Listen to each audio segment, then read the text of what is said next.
আপোনাৰ চুলি হৈছে নেকি বা টপা হৈছে নেকি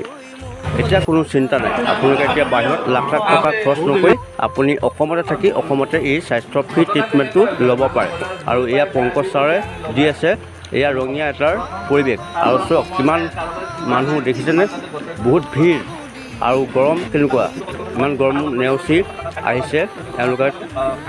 মূৰৰ যত্ন ল'বৰ কাৰণে এয়া চাওক আৰু সাক্ষাৎকাৰ এটা চলি আছে পংকজ ছাৰৰ কি কৈছে আহকচোন শুনো 28 তাৰিখে শিৱসাগৰত আহি আছে আপোনালোক যদি চুলি হৈছে তেতিয়াহ'লে যোগাযোগ কৰিব পাৰে এলোপেচিয়া ইটো ঔষধ মই আপোনালোকৰ যিবিলাকৰ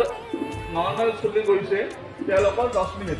আৰু যিসকলৰ এলোপেচিয়া আছে তেওঁলোকে এলোপেচিয়া যিসকলৰ আছে না নামটো এনেও ইহঁত খাওঁ আমাৰ নিউজ চেনেলৰ এটা সাক্ষাৎকাৰ চলিছে আৰু এই মানুহজনক দেখিছে তেখেতৰ চুলি একদম টপা আছিল এতিয়া চব সম্পূৰ্ণ গজি আহিলে